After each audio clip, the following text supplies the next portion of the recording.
Hello students, welcome in today's online lecture of Organization of Commerce and Management for 12th standard. Dear students, today we are going to start our 7th chapter, Consumer Protection.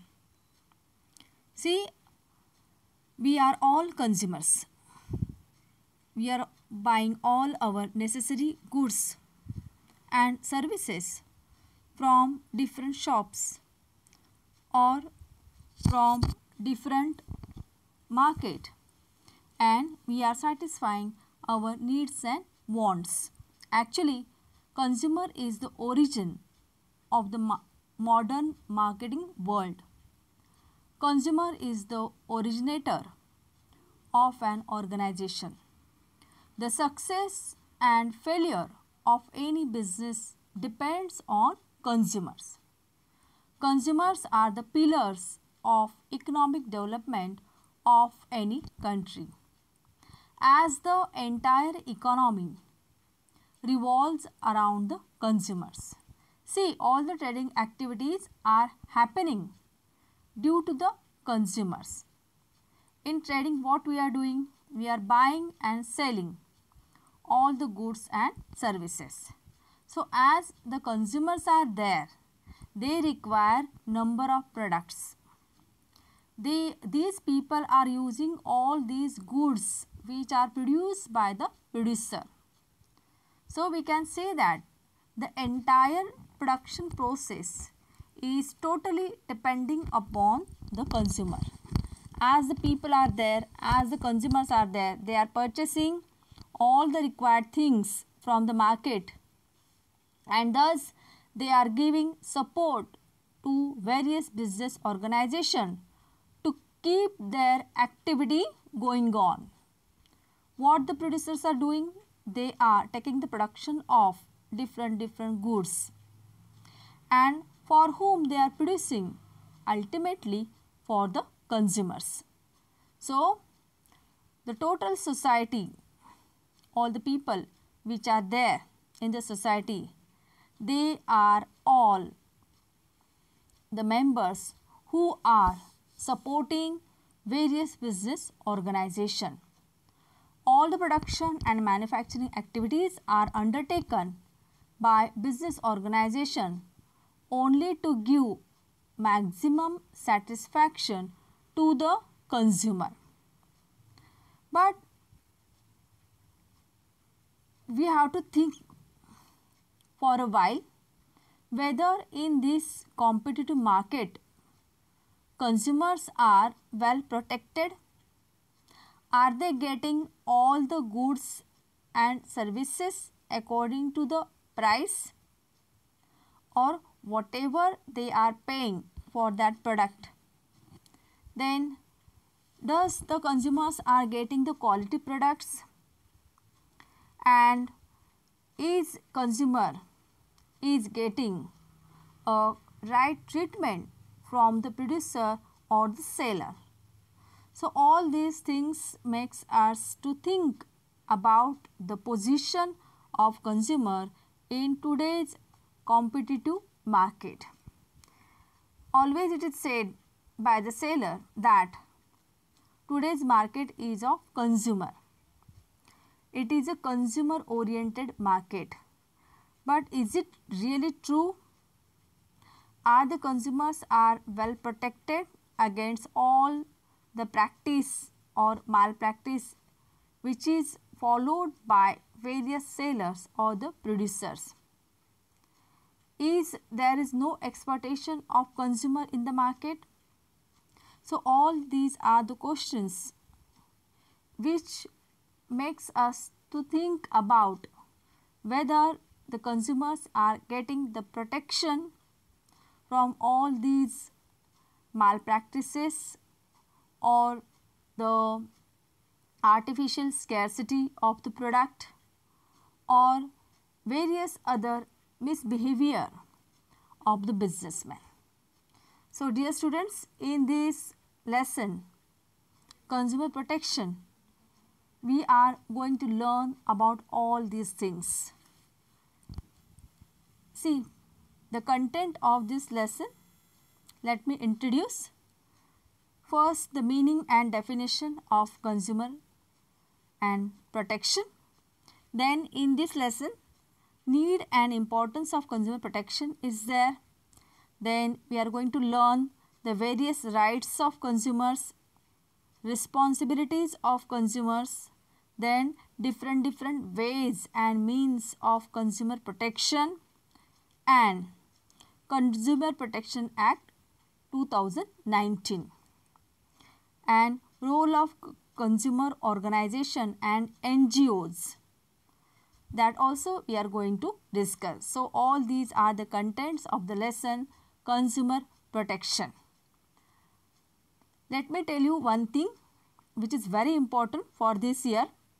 From this content, need and importance of consumer protection, this point, and responsibilities of consumer, this part is reduced for this year. Again I am repeating, need and importance of consumer protection and responsibilities of consumer. Due to the occurrence of this pandemic, the board has taken the decision to reduce the syllabus, and from this lesson these 2 points are reduced. So no need of paying more attention towards these 2 points for this year only.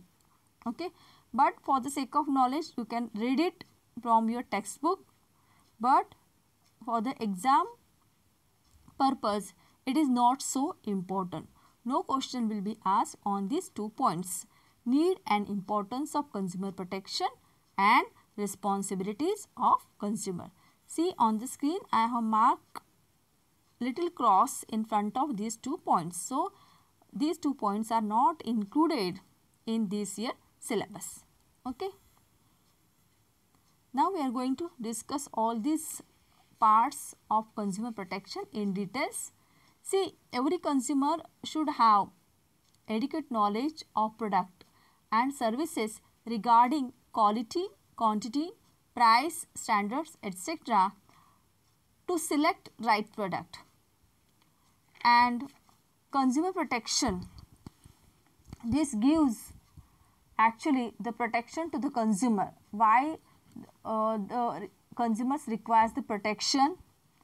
Then what arrangement the government has done to give the protection to the consumers? Then which are the rights and responsibilities of consumer? So all these parts are included in this lesson, and in our lectures we are going to discuss all these points.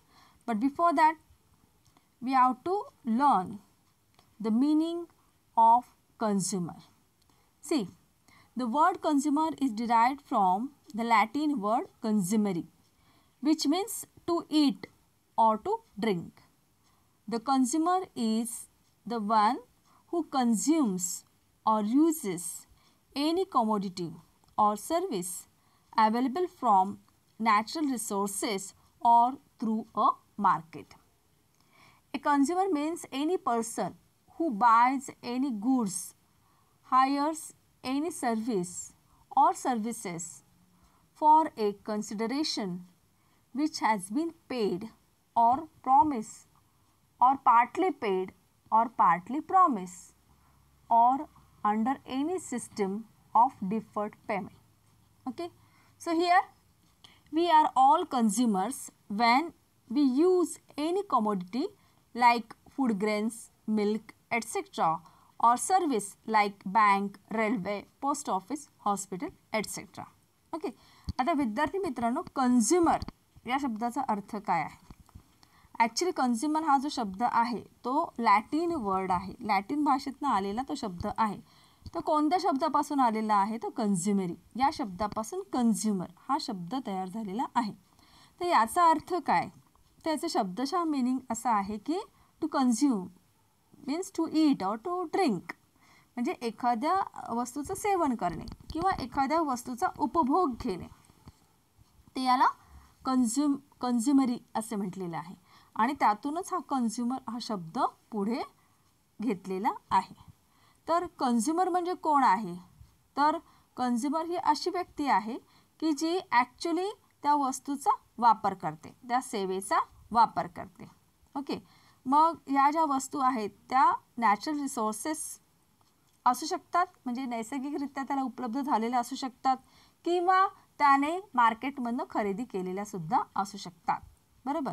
तर आता आपल्याला खूपशा वस्तू लागतात, अगदी आपल्या दैनंदिन ज्या गरजा आहेत त्या भागवण्यासाठी आपण रिटेलरकडून वेगवेगळ्या वस्तू खरेदी करत असतो, आणि त्या वस्तू आपण मार्केटमध्ये जाऊन खरेदी करतो. आपल्या जवळच्या घराजवळ असलेल्या दुकानातून सुद्धा आपण त्या वस्तू खरेदी करतो आणि आपल्या सर्व गरजा भागवत असतो.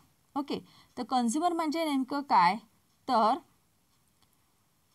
जी व्यक्ती वस्तू खरेदी करून त्याचा वापर करते, उपभोग घेते, त्या व्यक्तीला कन्झ्युमर असे म्हणतात. Okay. Now we will see the need and importance of consumer protection. Now, why this consumer protection is required to the consumer? म्हणजे consumer protection म्हणजे काय, तर ग्राहक संरक्षण. हे जे ग्राहक संरक्षण आहे ते या ग्राहकांना का गरजेचं आहे, की आपल्याला या ग्राहक संरक्षणाची गरज काय आहे. तर याचा अर्थ असा आहे की जरी असं म्हणलं जातं की पूर्ण मार्केटमध्ये ग्राहक हा राजा आहे, किंवा आपण अनेक दुकानांमध्ये पाटी बघितलेली असते की जसं अतिथी देवो भव आहे तसं ग्राहक देवो भव असं लिहिलेलं असतं. म्हणजे याचा अर्थ काय, तर तो जो सेलर असतो तो म्हणतो की प्रत्येक दुकानामध्ये येणारा जो ग्राहक आहे तो मला देवा समान आहे असं तो म्हणतो. पण ही खरीच परिस्थिती आहे का, म्हणजे जे ग्राहक आहेत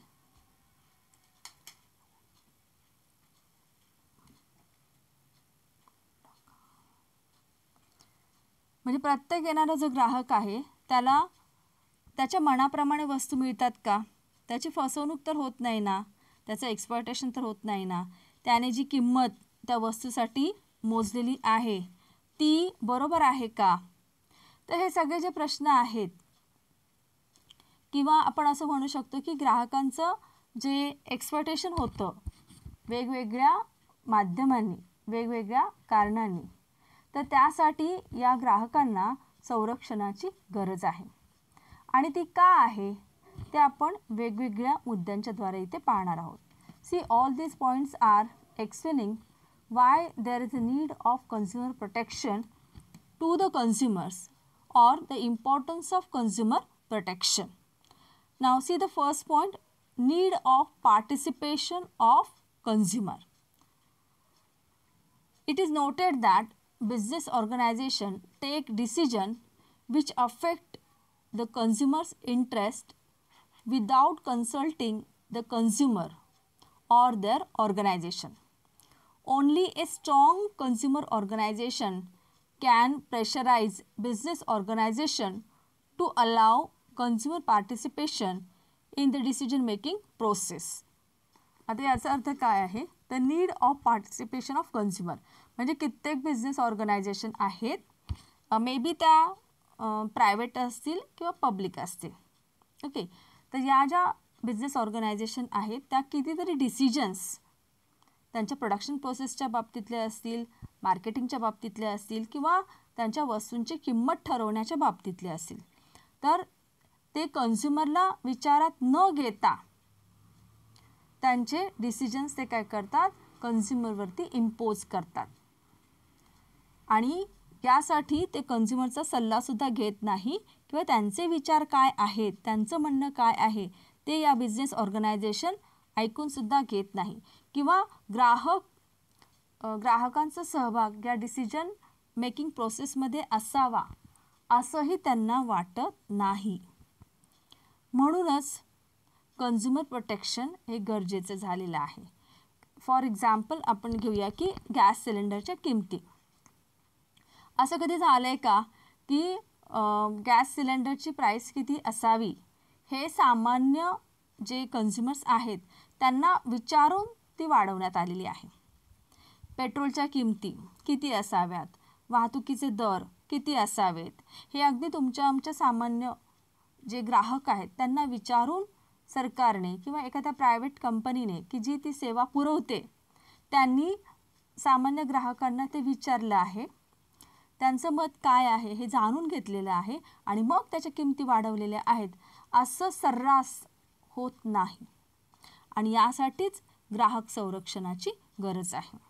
See, always it happens that big organization or many business organization or even the government organization or department also are not taking the consideration of consumers while fixing the prices or while doing the hike in the prices, and that's why there is a need of participation of consumers in decision making process.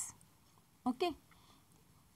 तुम्हाला अनुभव आला असेल की कित्येक वेळा रात्रीतनं सांगितलं जातं की उद्यापासून गॅस सिलेंडरच्या किमती एवढ्या होणार आहेत किंवा पेट्रोलच्या दरामध्ये उद्यापासून एवढ्या पैशांनी वाढ होणार आहे. तर असं आपल्याला प्रश्न पडतो की हे अचानक कसं काय होतं, बरोबर. तर यासाठी कन्झ्युमरचं पार्टिसिपेशन त्याच्यामध्ये झालं पाहिजे. जे ग्राहक आहेत त्यांनासुद्धा त्यांची बाजू मांडता आली पाहिजे, म्हणून या ग्राहक संरक्षणाची गरज आहे. Then the next point is lack of information. See, it is very difficult to establish direct contact between consumer and manufacturer because consumer live in a dynamic and complex world and they are widely scattered.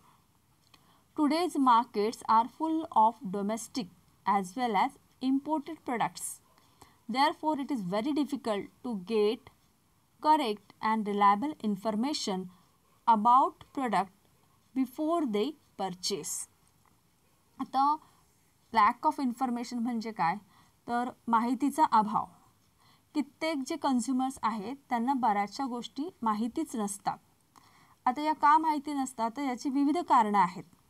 एक म्हणजे जो manufacturer आहे, producer आहे आणि जे consumers आहेत यांच्यामध्ये direct contact हा होत नाही. ही गोष्ट फार अशक्य आहे, कारण मॅन्युफॅक्चरर एका ठिकाणी असतो आणि कन्झ्युमर्स हे सर्वत्र विखुरलेले असतात. अनेक कन्झ्युमर्स आहेत, असंख्य आहेत. ओके. आणि या दोघांमध्ये डायरेक्ट कॉन्टॅक्ट होणं ही गोष्ट सहज सोपी नाही. याच्यामध्ये जॉग्राफिकल डिस्टन्स आहे मॅन्युफॅक्चरर आणि कन्झ्युमर्स या दोघांमध्ये. तसंच जे कन्झ्युमर्स आहेत ते संख्येने असंख्य आहेत आणि ते एकदम स्कॅटर्ड मॅनरमध्ये आहेत, एका ठिकाणी नाही आहेत ते. त्यामुळे या दोघांमध्ये कम्युनिकेशन हे होऊ शकत नाही. म्हणून प्रत्येक वस्तूची जी माहिती आहे, जी वस्तू त्या मॅन्युफॅक्चररने बनवलेली आहे त्याबद्दलची माहिती हा प्रोड्युसर आपल्या ग्राहकांना डायरेक्ट देऊ शकत नाही. ओके. आणि दुसरी महत्त्वाची गोष्ट म्हणजे आत्ताचं जे मार्केट आहे ते फ्री मार्केट आहे, म्हणजे इम्पोर्टेड प्रोडक्ट्स सहज आपल्या देशामध्ये येऊ शकतात आणि लोकल मार्केटमध्ये सुद्धा हे प्रोडक्ट्स इझिली अवेलेबल आहेत. आणि त्यामुळे जे कन्झ्युमर्स आहेत त्यांना या इम्पोर्टेड प्रोडक्ट्सची सुद्धा खरी माहिती मिळणं हे अवघड झालेलं आहे. म्हणजे जे प्रोडक्ट आहे त्याच्याबद्दलची शुद्धता म्हणा किंवा ते प्रोडक्ट किती ड्युरेबल आहे, लॉंग लास्टिंग आहे, त्याला किती लाईफ आहे, त्याची प्युरिटी कशी आहे, ही सगळी जी माहिती आहे ती ग्राहकांना मिळणं हे अवघड झालेलं आहे. कारण इम्पोर्टेड प्रोडक्ट्स हे इझिली अवेलेबल आहेत आणि खूप साऱ्या कंपनीजची एंट्री आपल्या देशामध्ये झालेली आहे आणि प्रत्येक मार्केटमध्ये, लोकल मार्केटमध्ये, त्यानंतर स्टेट लेवल, नॅशनल लेवल मार्केटमध्ये सुद्धा अनेक प्रोडक्ट्स हे आलेले आहेत. त्यामुळे खूप साऱ्या वस्तू तिथे अवेलेबल असल्यामुळे ग्राहकांना सुद्धा ते संभ्रमात पडतात की कोणती वस्तू खरेदी करावी आणि कोणत्या माहितीवरती विश्वास ठेवावा. तर इथं ग्राहकांचं अज्ञान हे सुद्धा थोडंसं कारणीभूत होतं. Then the third point is ignorance. Ignorance म्हणजे निष्काळजीपणा किंवा लक्ष न देणं. Ignorance of consumer is the main cause of exploitation by business. Consumers in India are mostly ignorant about their rights. market condition, price levels and product details. A system is required to protect them from business malpractices. आता consumer protection किंवा ग्राहक संरक्षणाची गरज ही का निर्माण झाली आहे, तर यासाठी कंझ्युमरने केलेलं दुर्लक्ष हे सुद्धा एक कारण आहे. आता कंझ्युमर स्वतः या गोष्टींकडे दुर्लक्ष करत असल्यामुळे कित्येक बिझनेस ऑर्गनायझेशन कंझ्युमरचं अगदी इझिली एक्सप्लॉटेशन करतात. आता इझिली एक्सप्लॉटेशन ते का करू शकतात, कारण कंझ्युमरला हे माहीतच नाही की त्याचे स्वतःचे हक्क अधिकार काय आहेत, मार्केट कंडिशन कशी आहे, बाजारामधल्या किमती कशा आहेत आणि एखाद्या वस्तूची डिटेल माहिती ही कशी मिळवावी आणि ती कशी पाहावी याचं सुद्धा ज्ञान कंझ्युमरकडे नाही आणि त्यामुळे या कंझ्युमर प्रोटेक्शनची आवश्यकताही भासत आहे. ठीक आहे. So this system is required to protect the all consumers from the malpractices. So consumer protection can give all the benefits of market only if it is well practiced. Now the next point is unorganized consumer. Unorganized consumers म्हणजे विखुरलेले consumer. Organise म्हणजे सगळे एकत्र असलेले, unorganise म्हणजे separate असलेले. Okay. See, consumers are widely scattered and are not organized. On the other hand, sellers are in a better position than consumers and they are very powerful. Consumers are under the influence of businessmen. An individual consumer cannot fight against these powerful sellers. आता unorganise consumers म्हणजे काय, की आपल्याला एक सहज लक्षात येतं की मार्केटमध्ये जे ग्राहक आहेत ते विखुरलेले आहेत. विखुरलेले आहेत म्हणजे काय, की त्यांची संघटना नाही. आणि तेच जर आपण विक्रेत्यांच्या बाबतीमध्ये पाहिलं तर विक्रेत्यांची नेहमी संघटना असते. सेलर्स जे असतात ते नेहमी एकत्र असतात. खूप वेळा बघितलेलं असेल तुम्ही की एखाद्या वेळेस जर किमतीमध्ये वाढ झालेली असेल किंवा सरकारचा काही निर्णय असेल की जो सेलर्सच्या विरुद्ध असेल, प्रोड्युसर्सच्या विरुद्ध असेल, तर हे जे विक्रेते आहेत, हे जे सेलर्स आहेत ते स्ट्राईक कॉल करतात. म्हणजे त्यांचे शॉप ते बंद ठेवतात आणि त्यांच्यामध्ये एवढी एकी असते की एका जरी संघटनेने असं सांगितलं की आपण एक निषेध म्हणून आपण आपले शॉप्स बंद ठेवूया, तर सगळ्या एरियामधली दुकानंही बंद असतात. का, तर त्या सेलर्सची काय असते, संघटना असते आणि त्यांच्यामध्ये ते स्ट्रॉंग असतात कम्पेअर टू कंझ्युमर्स. आणि कंझ्युमर्स जे आहेत ते सगळे इतरत्र असे विखुरलेले असतात, स्कॅटर्ड मॅनरमध्ये असतात. कंझ्युमरची अशी कोणतीही पॉवरफुल संघटना किंवा युनियन आपल्याला सहज त्यांनी बनवली आहे हे दिसून येत नाही आणि त्याच्यामुळेच या कंझ्युमरचं एक्सप्लॉटेशन करणं हे सेलरला सहज शक्य आहे. कारण कंझ्युमर हा एकटा असतो आणि सेलर हे कसे असतात, युनायटेड असतात, त्यांची संघटना असते. आणि कधीही बघा एकटा कंझ्युमर अशा पॉवरफुल सेलरच्या विरुद्ध तो भांडू शकत नाही किंवा तो लढा देऊ शकत नाही. And that's why there is a need of consumer protection because consumers are unorganized. Then the next point is spurious goods. See, there is increasing supply of duplicate products. It is not possible for an ordinary consumer to distinguish between a genuine product and its imitation. It is necessary to protect consumers from such exploitation by ensuring compliance with prescribed norms of quality and safety standards. आता स्प्युरियस goods म्हणजे काय, तर मार्केटमध्ये आपल्याला दिसून येतं की मार्केटमध्ये ओरिजिनल प्रॉडक्ट आणि त्याच्यासारखेच दिसणारे डुप्लिकेट प्रोडक्ट्स हे फार झालेले आहेत आणि त्याच्यामधला फरक ग्राहकांना सहजासहजी समजत नाही किंवा दिसून येत नाही. एवढं नकली प्रोडक्ट मार्केटमध्ये सहज उपलब्ध झालेले आहेत आणि त्याच्यामुळे काय होतं की ग्राहकांकडनं चुकीची खरेदीही होऊ शकते. अननेसेसरी गुड्स खरेदी केले जाऊ शकतात. यालाच स्प्युरियस गुड्स असे म्हटलेलं आहे की ती पण एक प्रकारे ग्राहकांचं केलेलं एक्सप्लॉयटेशनच आहे आणि याला परत कारण थोड्या प्रमाणात ग्राहकसुद्धा आहे की त्याला ओरिजिनल प्रोडक्ट आणि डुप्लिकेट प्रोडक्ट यातला फरकच कळत नाही आणि त्याच्यामुळे सुद्धा ग्राहकांचं हे एक्सप्लॉयटेशन होतं आणि स्प्युरियस गुड्स म्हणजे अननेसेसरी गुड्स तो परचेस करतो आणि अशा प्रकारे ग्राहकाची फसवणूकही होऊ शकते. म्हणून या कन्झ्युमर प्रोटेक्शनची गरज आहे. नाव the 6th point is misleading advertising. See, some businessmen give misleading information about quality, safety and utility of products. Consumers are misled by misleading advertisement and do not know the real quality of advertised goods. A mechanism is needed to prevent misleading advertisements. आता misleading advertisement म्हणजे काय? फसव्या जाहिराती. आपण टेलिव्हिजनवरती किंवा मॅगझिनमध्ये किंवा रेडिओवरती सुद्धा अनेक ॲडव्हर्टाइजमेंट बघतो.